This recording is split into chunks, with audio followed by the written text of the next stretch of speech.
بسم اللہ الرحمن الرحیم. ویلکم ٹو فکر ناؤ. آج کے پروگرام میں بات اس مسئلے پر ہوگی جو آئینی عدالت کے قیام کے سلسلے میں پاکستان میں اس وقت جاری ہے. اس پر پولیٹیکل پارٹیز کا اتفاق رہا ہے. اصل میں تو یہ جو 2006 کا چارٹر آف ڈیموکریسی تھا محترمہ بے نظیر بھٹو اور نواز شریف صاحب کے درمیان، اس میں یہ ایک نکتہ تھا کہ آئینی عدالت قائم کی جائے گی. تاہم جب آئینی عدالت قائم کرنے کا وقت آیا، 18ویں ترمیم پاس کی گئی، تو اس وقت جو چیف جسٹس تھے چودھری افتخار صاحب، جو بڑی جد و جہد کے بعد واپس آئے تھے اور بہت ان کی شہرت تھی اور بہت نیک نامی تھی ان کی، انہوں نے بالکل ایک قسم کا جوڈیشل ڈکٹیٹرشپ پاکستان پہ نافذ کر دیا تھا. اور 18 امینڈمنٹ میں جو تھوڑی سی گنجائش رکھی گئی تھی کہ وہ ججز کی اپائنٹمنٹ میں پارلیمنٹ کا کوئی رول ہوگا، اس پر انہوں نے یہ دھمکی دے کر کہ اگر اس کو ریورس نہیں کیا گیا تو میں پوری امینڈمنٹ کو جو ہے وہ نل اینڈ وائڈ قرار دے دوں گا. کیونکہ اس وقت ان کی سپورٹ بہت تھی عدالتی حلقوں میں، قانونی حلقوں میں، وکلاء میں، حتیٰ سیاستدانوں میں بہت سپورٹ تھی اس کی. تو اس لیے جو گورنمنٹ تھی اس وقت، پیپلز پارٹی گورنمنٹ تھی، زرداری صاحب اس وقت صدر تھے، تو اس وقت انہوں نے اس کو پھر ریورس کر دیا 19 ترمیم کر کے، اور آئینی عدالت کا مسئلہ چھیڑا ہی نہیں. اور جیسا کہ ابھی ایک سیاستدان نے کہا کہ ہم سے اس وقت 2008 میں جب یہ ترمیم پاس ہوئی ہے 18ویں ترمیم، تمہاری کنپٹی پہ بندوق رکھ کر ہم سے یہ 19ویں ترمیم جو تھی کروائی گئی، جس میں 18 امینڈمنٹ جو تھی اس کو کمزور کیا گیا اور آئینی عدالت کو رکوایا گیا. اور اس پہ تمام پولیٹیکل پارٹیز کا اتفاق رہا ہے. خود پی ٹی آئی نے بھی اس پر اتفاق کیا تھا. لیکن اس وقت مسئلہ جو ہے وہ آئینی عدالت کے قیام سے زیادہ نیتوں کا مسئلہ ہے، کہ نیتوں کا فطور جو ہے اس پہ مسئلہ ہے. وہ لوگ بھی جو کہتے ہیں کہ ہاں آئینی عدالت ہونی چاہیے، وہ کہتے ہیں کہ جو یہ بنانے جا رہے ہیں ان کی نیت ٹھیک نہیں ہے، وہ اصل مسئلے کو اس کو اور کرنا چاہتے ہیں. اب یہ جو ہے ایسا مسئلہ ہے کہ نیتوں کے بارے میں فتوے لگانا اور نیتوں کے بارے میں نیت پہ شک کرنا یا کسی دوسرے کی نیت پر انحصار کر کے ایک ایسا اہم فیصلہ کرنا، یہ کوئی دانائی کی بات نہیں ہے. فیکٹس پہ بات ہونی چاہیے اور فیکٹس پہ فیصلہ ہونا چاہیے. نیتوں کا حال جیسے ہم جانتے ہیں کہ وہ اللہ جانتا ہے. اور ویسے بھی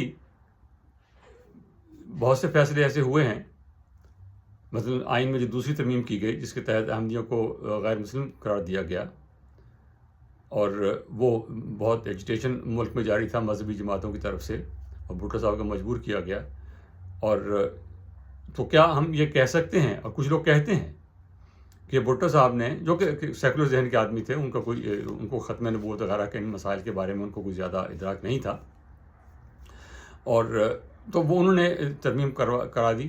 تو لوگ یہ کہتے ہیں کہ انہوں نے پولیٹیکل ایکسپیڈینسی کے تحت کی تھی کہ اس سے میرا پولیٹیکل جو ہے سرمایہ جو ہے، پولیٹیکل ایسٹ جو ہیں وہ میرے بڑھیں گے، پولیٹیکل سپورٹ مجھے ملے گی. تو اب چاہے وہ کسی نیت سے بھی کیا گیا ہو، ہم یہ نہیں کہتے کہ بھٹو صاحب کی نیت کیا تھی، لیکن لوگ یہ کہتے ہیں.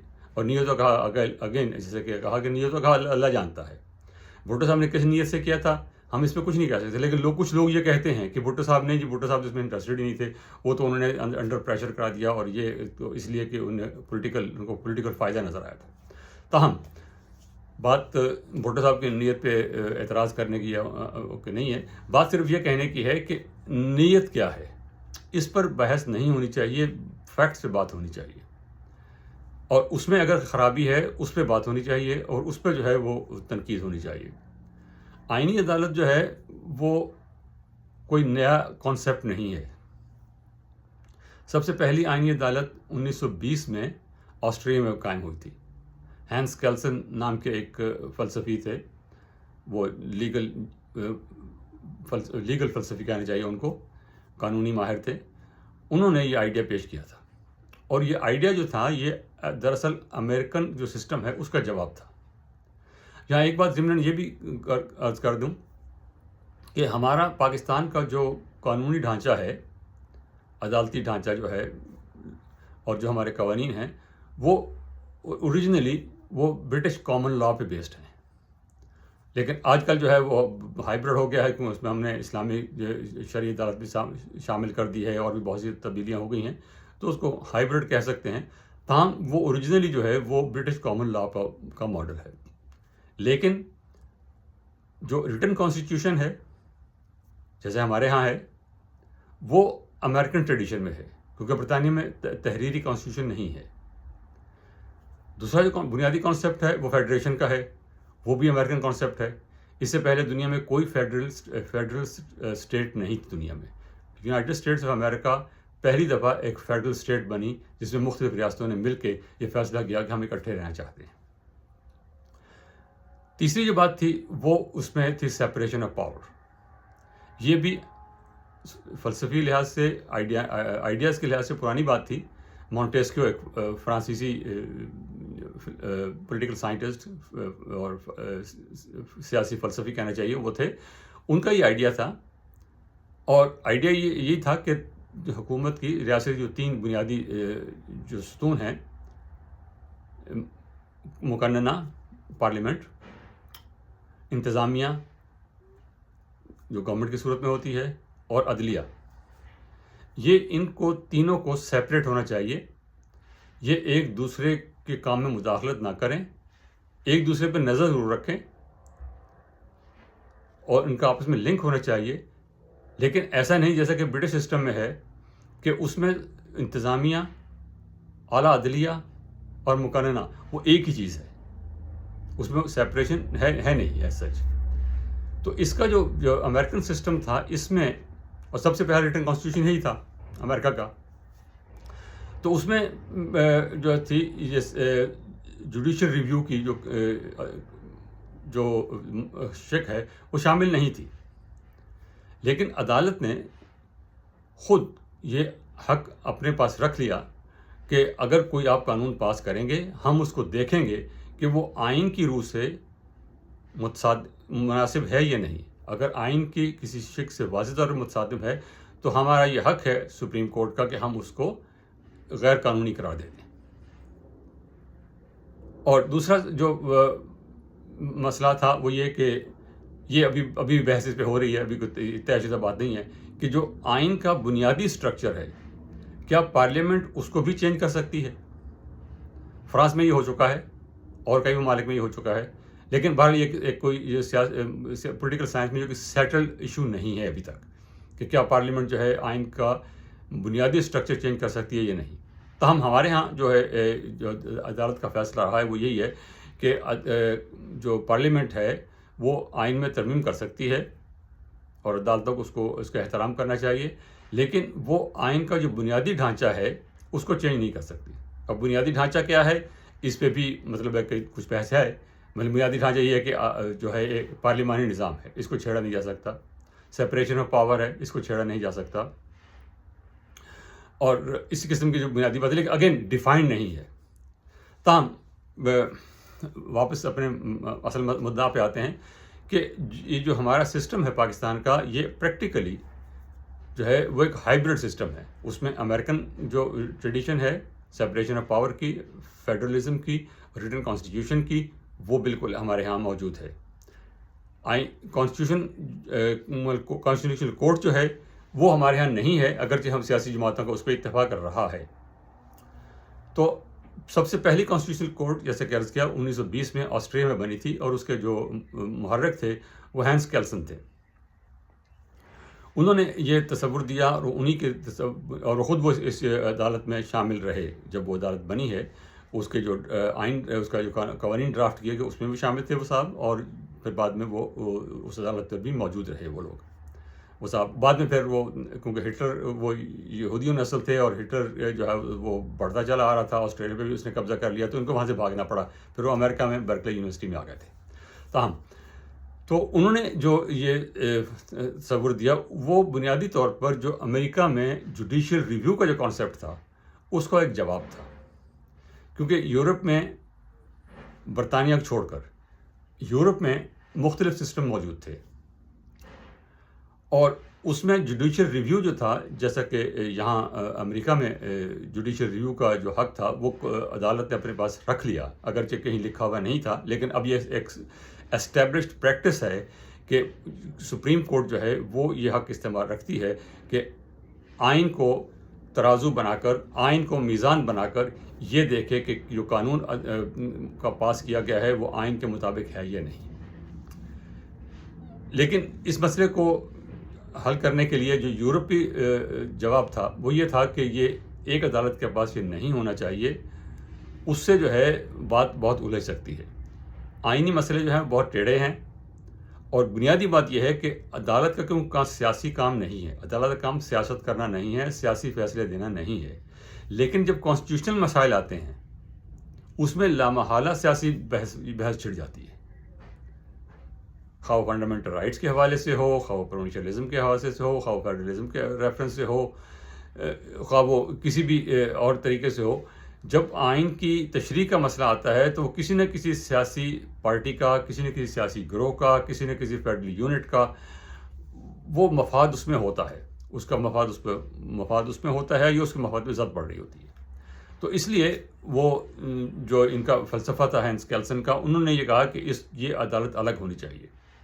اور اس وقت یورپ کے بیشتر ممالک میں، مغربی یورپ کے بھی اور ایسٹ یورپ جو ہے وہاں پر بھی، ان کے بیشتر ممالک میں آئینی عدالت موجود ہے۔ فرانس نے سب سے بعد میں عدالت بنائی، آئینی عدالت وہاں پہ نہیں تھی، اور مسلمان ملکوں میں سے ترکی میں بہت عرصے سے موجود ہے آئینی عدالت، انڈونیزیا میں ہے، مصر میں ہے، اور بہت سے ممالک میں ہے، بہت سے مسلمان ممالک میں ہے۔ یہ تین پرومیننٹ ہیں، اور ان کے بہت عرصے سے یہ کانسٹیٹیوشن کورٹ جو ہے موجود ہے یہاں پر، خاص طور پر ترکی میں یہ اس کا رول بہت اہم رہا ہے ہمیشہ سے ہی۔ تو آئین کے روح سے جو ہے اس میں کوئی بات نہیں ہے کہ ایک الگ عدالت ہونی چاہیے، اس عدالت میں آئینی مسائل اٹھائے جانے چاہیے۔ اگلا مسئلہ جو ہے پریکٹیکل ہے، جس پہ جو پاکستان میں ہنگامہ ہے۔ بنیادی بات یہ ہے کہ آپ پہلے اس بات پہ اتفاق کر لیں کہ یہ کام کرنا ہے، اس کے بعد اگلا سٹیپ یہ ہے کہ کیسے کرنا ہے۔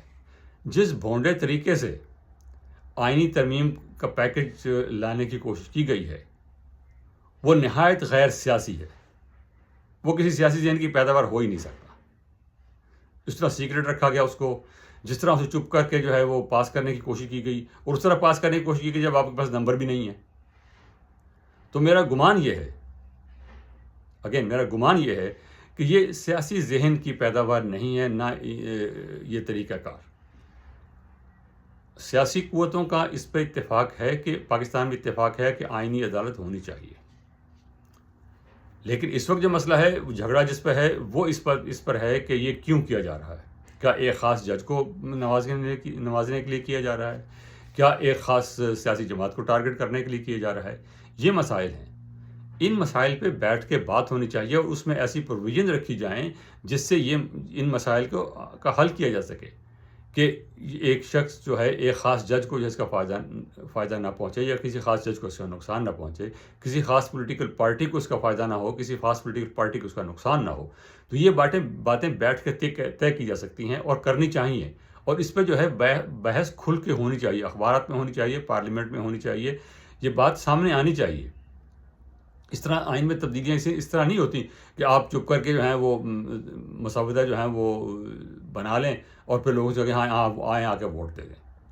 ایسے نہیں ہوتا، ان باتوں پہ بحث ہوتی۔ اگین جب بھی قانون پاس ہوتا ہے تمام کے تمام ممبر جو ہیں وہ اس قانون کو نہ پڑھتے نہیں ہیں، اور نہ اس کو ہر کسی کو اتنی سمجھ ہوتی ہے، کیونکہ قانون جب بنتا ہے اس میں بہت لمبی چوڑی جو ہے وہ ٹرمینالوجی استعمال ہوتی ہے، بہت لمبے چوڑے اس میں باتیں اس میں ہوتی ہیں جو ہر کسی کو، عام ممبرز کو کے سمجھ میں نہیں آتی۔ وہ بڑے لیگل مائنڈز جو ہیں، اسپیشل لیگل مائنڈز جو ہیں وہ ان کو تیار کرتے ہیں، تاہم ان کو بتایا جاتا ہے آسان الفاظ میں کہ یہ قانون ہے، اس کو ایسے کرنا ہے۔ تو پھر پارٹی لیڈرشپ جو ہے وہ فیصلہ کرتی ہے، کمیٹی جو ہوتی ہے اس میں فیصلہ ہوتا ہے۔ اصل بات جو کمیٹی ہے وہاں پر ہوتا ہے، وہاں پر بحث ہوتی ہے، کھل کے بحث ہوتی ہے، وہاں پر اصل کام وہاں پر ہوتا ہے. پھر جب وہاں پہ بات طے ہو جاتی ہے، وہاں پہ ساری پارٹیز ہوتی ہیں، وہاں پہ جب بات طے ہو جاتی ہے تو پھر اس کو جو ہے وہ ہاؤس میں لایا جاتا ہے.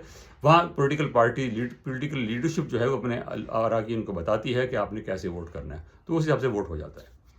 تو ہمارے ہاں جو مسئلہ ہے وہ یہ ہے کہ نیتوں کے فطور پہ مت جائیں، آئین کا، قانون کا جو ٹیکسٹ ہے اس پہ بات کریں، مسودہ سامنے لائیں، آئین کا بل سامنے لائیں، جو تبدیلی کریں اس کو لے کر آئیں، اسمبلی میں پیش کریں، کمیٹی میں بحث کریں، اور پھر اس کے بعد بات کو آگے بڑھائیں.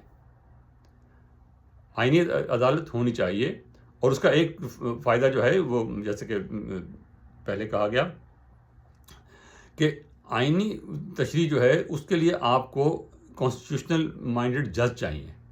ہمارے ہاں یہ مسئلہ ہے کہ ہمارے ہاں جس طرح ایک وہ لاہوری گروپ بنا ہوا ہے سپریم کورٹ میں، کہ وہ اپنے لوگوں کو لے کے آ جاتے ہیں، ان کی ہمیشہ میجورٹی ہوتی ہے. پہلی لوگ دنیا پاکستان میں لوگ پنجاب سے ناراض ہیں، اور پنجاب کے اندر آپ نے ایک لاہوری گروپ بنا دیا ہے. لاہوری گروپ کی جو ہے وہ اجارہ داری ہے سپریم کورٹ میں، وہ کسی کو چلنے نہیں دیتے.